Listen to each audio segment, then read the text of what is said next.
On today's Locked On Jayhawks, if Bill Self retired today, who would Kansas go after? Who would be the top targets to take over at KU?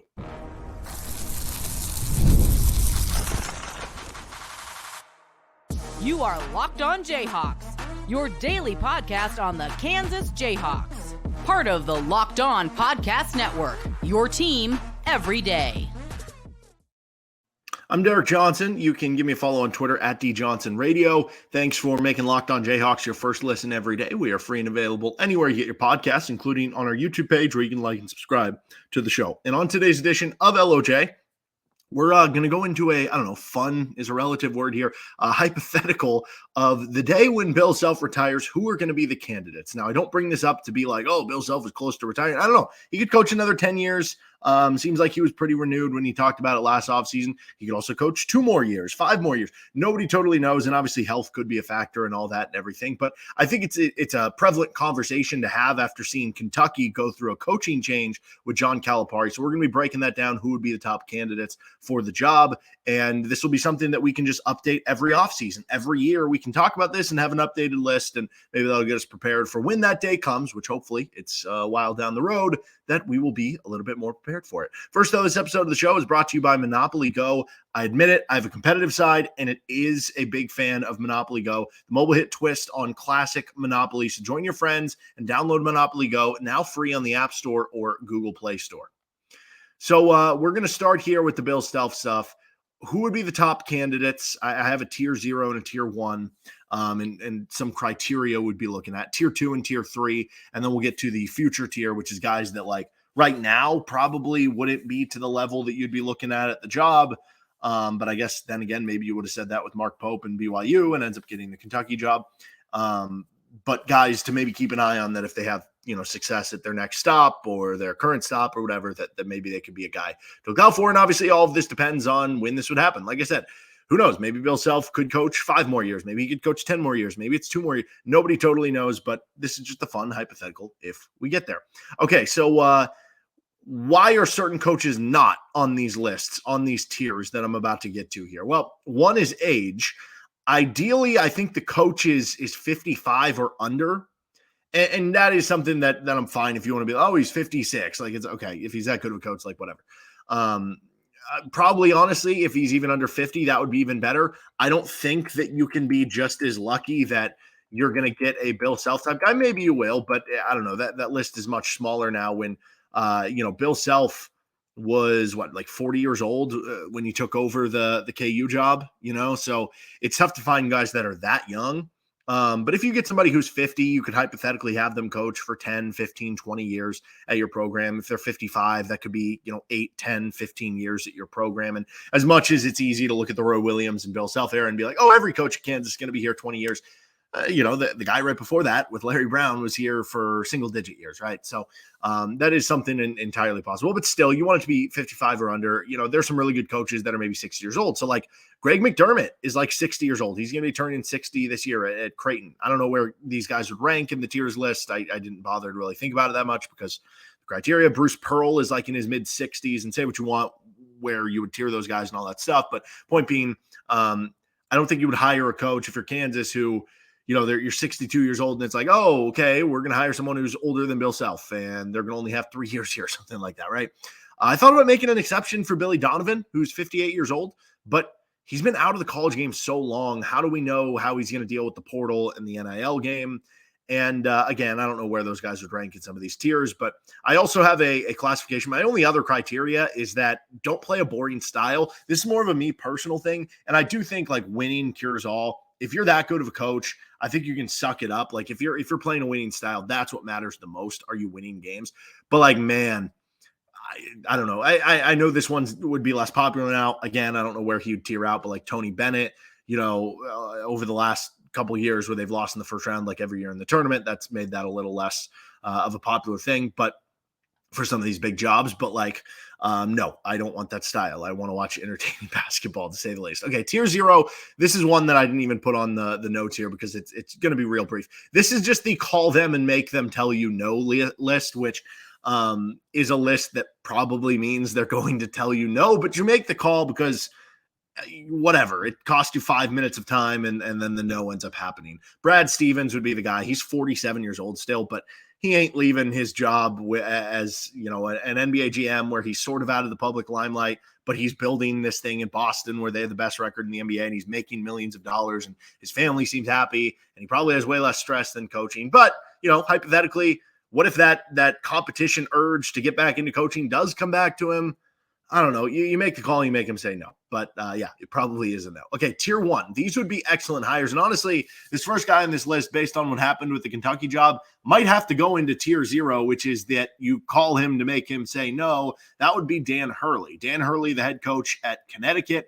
He's 51 years old. So this would be one where, you know, hypothetically, if Bill Self, let's say he had 3 more years with Bill Self. And again, I have no idea. It could be 5, it could be 10, it could be whatever.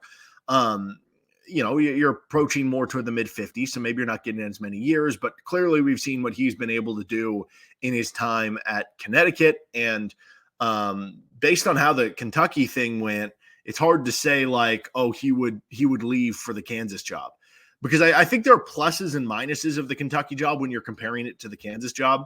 I think the Kentucky job, it's almost like you have these bat bleep crazy fans that take it to a whole nother level.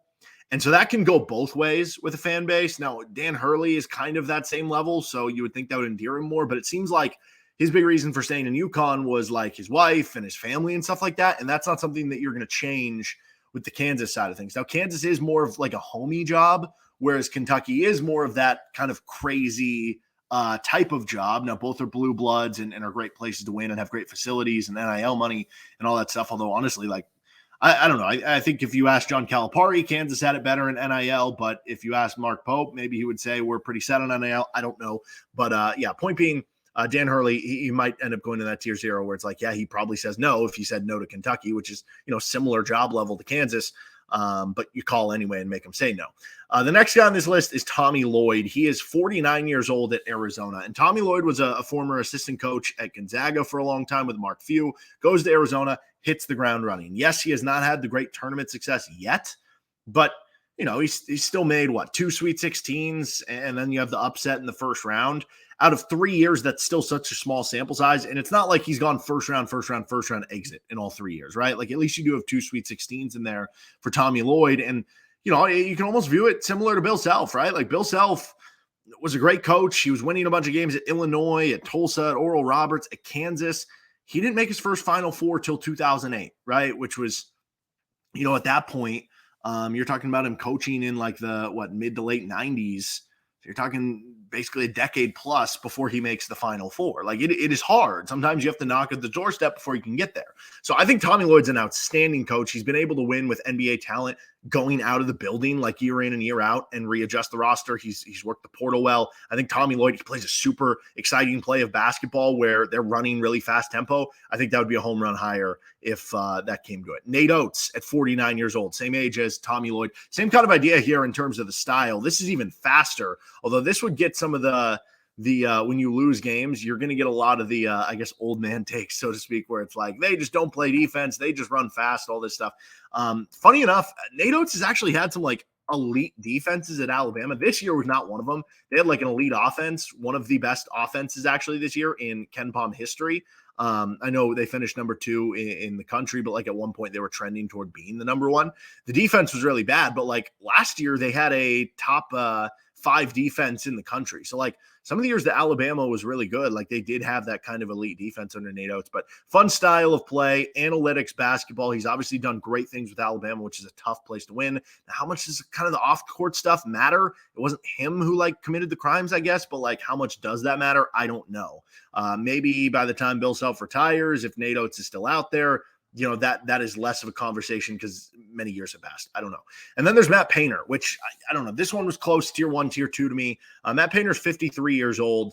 And on one hand, you could say, okay, he just went to his first Final Four, and he has had more years than some of those other guys who've had to knock at the door. But, I mean, over his last 18 seasons at Purdue, he's been there 19 years. So the first year was kind of rebuilding year. Over his last 18 seasons at Purdue, Matt Painter has finished top 30 in KenPom in 15 of the 18 seasons. And since 2016, so over the last 9 seasons at Purdue, he's been KenPom top 25 every season. Kansas in that span has been only top 25 in 7 of the 9 seasons. Now, the 2 they weren't, they're 27th, so it's really close. But like putting both programs consistent, they've been top 10 over the last 9 seasons in KenPom 5 times. Kansas has been 6 times. So like he's done a lot with, Purdue, which is like a good basketball program. They have a great fan base and like a great home arena and all that stuff. And obviously Indiana is very basketball crazed, but it's far from being one of those top 10, top 15 jobs in the country, right? And he's done an excellent job with maybe some less talent to a certain degree. The fact that he has made, I mean, if Diakite, the kid for Virginia, doesn't hit that crazy shot, Purdue might win the national championship that year. And then you're talking about 2 national title appearances, but like, I think Matt Painter is a great coach. It's always Bill Self and Matt Painter who are like the 2 coaches where it's like, yeah, they're unbelievable at the after timeout plays. And when you ask other coaches, you see other coaches talk about other coaches in college basketball. Matt Painter is always thought of very, very fondly. So I know you had the first round loss to the 16 seed and everything like that. And obviously there is a certain stink associated with that, but I do think he is kind of an excellent basketball coach. So those would be my tier 0 and tier 1 guys. Let's get to tier 2 and tier 3, and then the future tier on this episode of Locked On Jayhawks. First, this episode is brought to you by Yahoo Finance. Wouldn't it be great if you could see all of your investment and retirement accounts in one place? With Yahoo Finance, you can consolidate your views from multiple accounts into one hub and access the expert analysis you need to tend to your entire portfolio with confidence. For more than 25 years, Yahoo Finance has been the brand behind every great investor. Whether you're a seasoned investor or looking for that extra guidance, Yahoo Finance gives you all the tools and data you need in one place. For comprehensive financial news and analysis, visit the brand behind every great investor, yahoofinance.com. The number one financial destination, yahoofinance.com. That is yahoofinance.com. All right, we're talking the hypothetical day. Bill Self just decides to randomly retire. Who's taking over? Who's on the job list for Travis Goff to call up and that sort of thing. And thank you for tuning in and making this part of your day each and every day. Thank you to the everydayers out there. Don't forget to check out, we had a Rylan Griffin deep dive, the Alabama transfer. We had a episode talking about Johnny Furphy declaring for the draft, but maintaining his college eligibility. We had a projecting the starting 5. You can find all that wherever you get your podcast here with Locked On Jayhawks. All right, tier 2 for us. So tier 0 was our call them and make them tell you no, but they probably do tell you no. Tier 1 is this would just be an excellent home run hire. Tier 2 for me would be this would be a good hire, but it would be like you missed out on your top candidates. So this would basically be you didn't get your top tier guy, but you still feel good about the hire. You just were hoping for the big splash. This is like your B plus on your report card. Mick Cronin from UCLA. This one would be kind of an interesting culture fit. I don't know. Maybe I didn't think this would be a culture fit at UCLA, and he's made it work, right? And maybe even a better culture fit at UCLA, or at Kansas. But Mick Cronin's 52. This was obviously a really bad year for UCLA, so maybe this is a bad time to bring this up. But it also came off of Final Four and 2 Sweet 16 seasons. And since 2011, so that's 14 seasons between Mick Cronin being at Cincinnati, which is, had some good years under Bob Huggins and under Mick Cronin. And I guess now trying to under Wes Miller and some of these guys, but has never been like a mainstay basketball powerhouse. In UCLA, he's been KenPom top 38 times of the 14 seasons, and he's been in the top 15 4 of those 14 seasons with 2 top 5 finishes just since 2018 alone, where he's starting to kind of get it rolling a little bit. So he was someone at Cincinnati who actually had like a lot of success, made a lot of tournaments, but never had like deep runs. I think he only had like 1 or 2 Sweet 16s.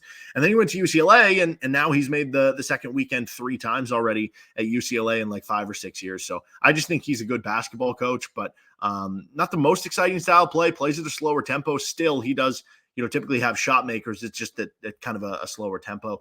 Sean Miller at 55 years old. He, obviously had the stink with the whole FBI NCAA scandal going on. Well, guess what? So did Kansas. So it's whatever if you bring him on. And heck, if anything, you could just be like, well, he knows Adidas well, and you can make that easy transition there. But like he was kind of on the same path as Bill Self in terms of like what I was saying earlier, where with Bill Self, before he made that first Final Four at Kansas, he was the coach who was unbelievable, but he just didn't have the Final Four. He was like the best coach without a Final Four appearance. And then he makes, now he's since made a handful of Final Fours, but that was Sean Miller. He kept getting to the door, knocking at the door. I think he had 3 Elite Eights at Arizona and maybe several other like second weekends, but just couldn't get through. And it felt like eventually he was going to, but then the FBI stuff happened. And obviously it looks so stupid now, even more so that we had the FBI spending all this, whatever, taxpayer money and blah, blah, blah, doing wiretaps on college basketball coaches with now NIL just being legal and everything. But that's a story for another day. Anyway, he's taken over at Xavier since then, and this year was not a great year for them. I think they finished like a game below 500. Though, if you look at KenPom and you look at like some of their results this year, Xavier was actually kind of feisty. Like they finished 56th on KenPom, despite being 16 and 18, because they performed really well in some big games. Like, for instance, that ranked them ahead of like James Madison and McNeese State, and they were only one spot below Oregon and 2 spots below South Carolina. Like they were actually kind of a decent team. But last year, in his first year, they made the Sweet 16. He's just a really good basketball coach. Fred Hoiberg would be the other one. Now, this would be one where, I don't know, maybe 10 years ago, he might have been in tier 1. Maybe a year ago, he would have been not on this list or tier 3 or something like that. He's 51 years old. Clearly, there has been a good relationship between Fred Hoiberg and Bill Self. I remember a lot of years where like he wasn't, coaching at the time or was wherever, that he would come in and like watch practices or give Bill Self, information or, some advice on how to do this or that, or he would pick, they would pick each other's brain to help each other, like his coaches and stuff like that. And he has a fun style of play, as we know from his time at Iowa State and now at Nebraska. He obviously knows the Big 12. He operates the portal well. He was one of the first adapters of the transfer portal. And now he's guided turnarounds at Iowa State. He really had that thing humming there as, I don't know, you could say maybe the top foil consistently to Kansas. I mean, there's different characters that come up. There's like Oklahoma a few years when it was Blake Griffin or Buddy Hield. There's the early years of the streak where it was Texas and Rick Barnes. There's some West Virginia teams with Bob Huggins. And then there's the Iowa State teams that he had there. But now he's got the turnaround at Nebraska. And the key for this is going to be, can he keep that up? Can he take it to the next level? Can he give Nebraska their first ever NCAA tournament win in the next year or two? But the fact he got that program, which again has never won a tournament game, even to the tournament and in like an 8-9 matchup, shows that he can obviously coach basketball. And I don't think the NBA thing hurts, that he can say, hey, it was in the NBA. Like I can show you what to do. The other one I would put here, this is more of kind of a slashy or a vague thing, but I think it applies. The top assistant coach that you deem. And this one's a little bit tougher to see because it's easy for me to go and look at results or look at head coaches at schools that are doing well and figure out this and that. It's a lot harder to know which assistant coaches are well thought of in the coaching community. But keep this in mind. It might sound crazy for Kansas to hire an assistant coach. Was it? They hired Roy Williams, who was an assistant coach, and that worked out very well for Kansas. Heck, Arizona hired Tommy Lloyd, who we just put in tier 1. He was an assistant coach at Gonzaga. So whoever you deem to be that top assistant coach, I have a hankering of who that would be. I feel like it would be Luke Murray at UConn. He was the one who developed the game plan in the national title game against Purdue, and he's been thought of. I've heard about him from several different articles and all sorts of stuff. Kamani Young, their other assistant, very well thought of as well. Maybe it's one of those guys. Maybe it's somewhere else, but like don't discount that even, because we've even seen that work before at a very high level. Roy Williams is a great coach for KU. And then tier 3, this is wouldn't be a bad hire, but it would be a bit underwhelming. This is like a C. It's like C's get degrees. It's like, this could work, but I'm not like super excited about it. And I don't know that it's going to work near the level of what like Bill Self or Roy Williams is doing. The first one here is Buzz Williams, who's 51 years old. He was 6 years at Marquette, went to 3 Sweet 16s, really good at Marquette, operating in the Midwest, also went to an Elite 8. Then he had 2 slow years after taking the Virginia Tech job, building that up, and then finished his tenure off at Virginia Tech once he got it rolling with 3 straight tournament appearances. That's not a place that goes to the tournament all the time. And then last year he made the Sweet 16. And I mean, they missed like a layup at the buzzer to beat that Zion Williamson Duke team. Otherwise, they go even further in the tournament. Then he goes to A&M, kind of same path, builds it up the first 2 years. Now the last 3 years, he's been KenPom top 35 the last 3 years. And this year, you almost beat Houston in the second round. Very solid coach. I've always heard that there was some sort of good relationship between Kansas and Buzz Williams to some degree. I don't know if it's from like higher ups in the Kansas department or what. I do think he's a good coach. I just don't think he's a great coach, right? And so that's why we have him on kind of tier 3 here. But who knows? Maybe you go to a school like Kansas, and I think Mark Pope. I actually had Mark Pope on tier 3 when I was writing this up a couple weeks ago, and then he got the Kentucky job. I think it's one of those things where it's like, well, maybe when you get to the school that has the bigger NIL funds and has the bigger potential for recruiting and the fan base and everything like that, maybe that is enough for you to because you've been kind of a floor raiser at every program you've been where it does click and it does kind of work there. I would also, this is a sub tier in tier 3, the keep it in the family tier, which whenever I put this topic out there, who are the Kansas coaches, there's always going to be some fans who respond out with guys who played at Kansas, right, or whatever. But the problem is there's not the obvious guy. And so you'll hear people be like, well, what about Danny Manning? Okay, what about Danny Manning? Because I love Danny Manning, would be a great big man coach for KU, the most accomplished player in KU basketball history. He was not a great coach, right? He got let go from Wake Forest for coaching. How are you going to snuff it out at Kansas? Gerard Haas, again, like he never made an NCAA tournament at Stanford, and he was there like 7 or 8 years. Again, love Gerard Haas, the player, and he's a super nice guy. I know that he donates to certain areas at KU, like super nice guy. Really wish him well. He's not the head coach at Kansas. Some of the current assistant coaches, I guess you did see that with like Hubert Davis and John Shire, and we're still kind of trying to figure out how those are going. I guess early tenures of both have actually been pretty solid there, but I don't feel like there's the obvious one. Maybe you'd say like Jeremy Case or something like that for Kansas, but I don't know. Even then, that doesn't feel like a sexy hire.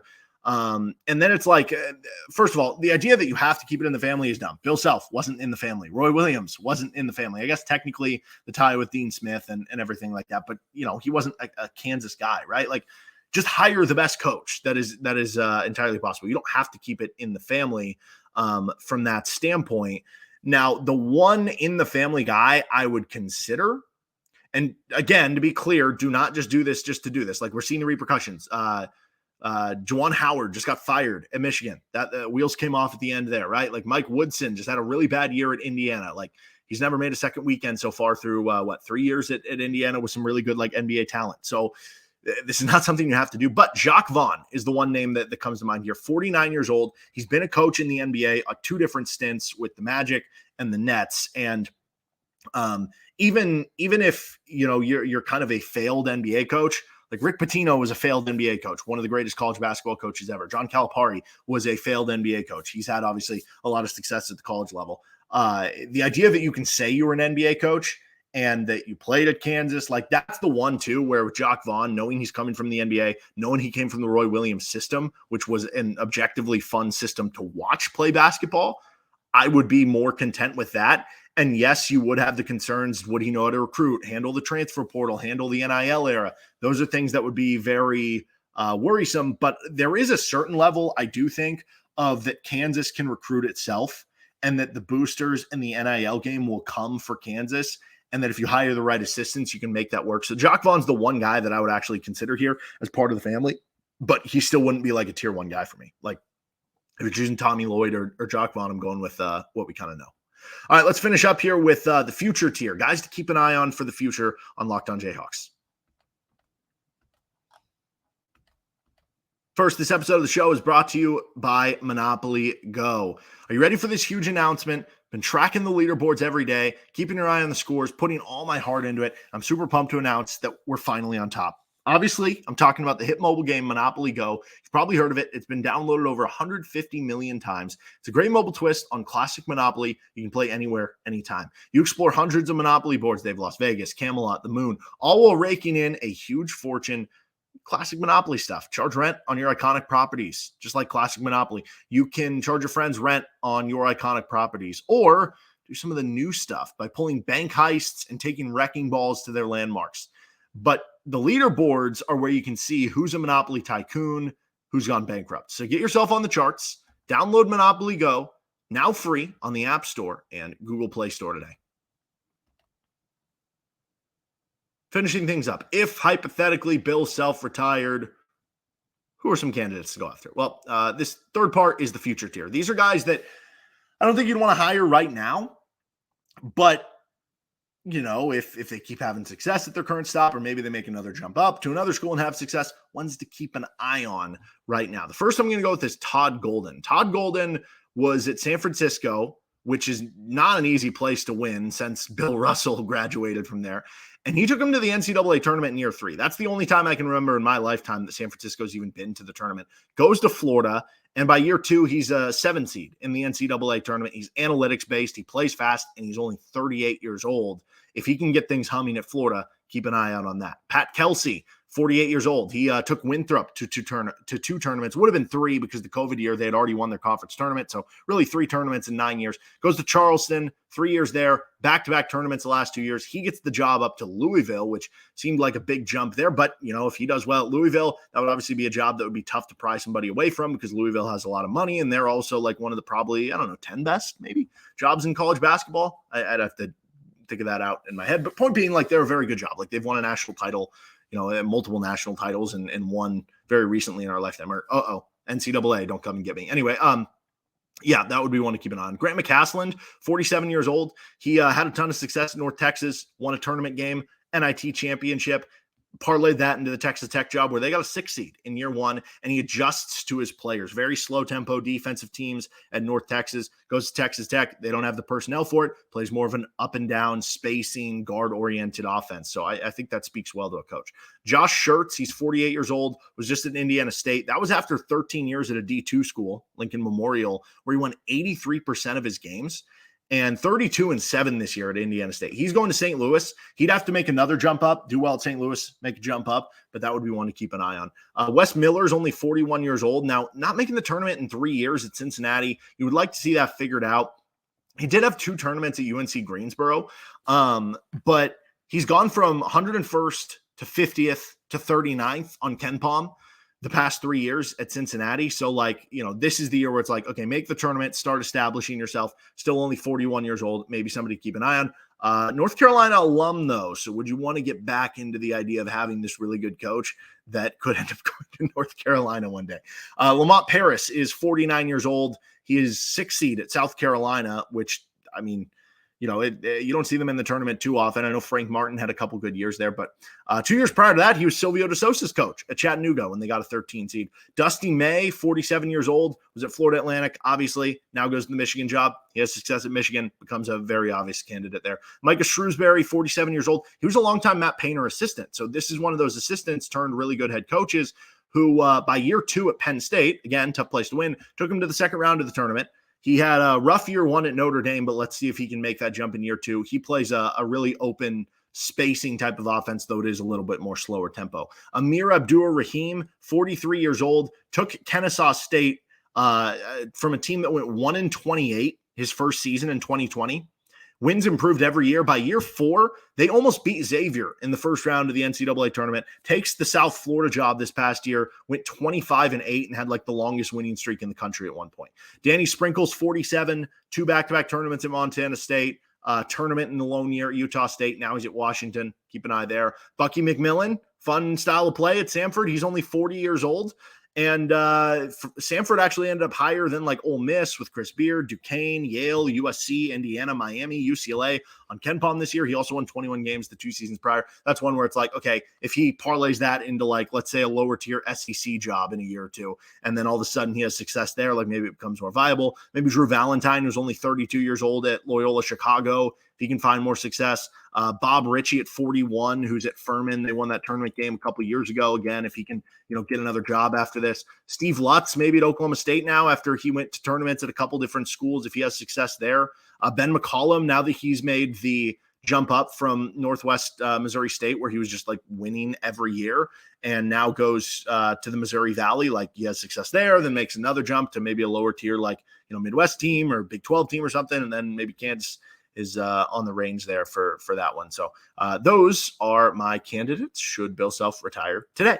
But guess what? The beauty of this is that we do this again next offseason. There's probably going to be some coaches who fall on the list. There's probably going to be some coaches who move up on the list or who weren't even on the list before. But we'll do that next time, and this will get you prepared. If that day does happen, have this episode in your back pocket.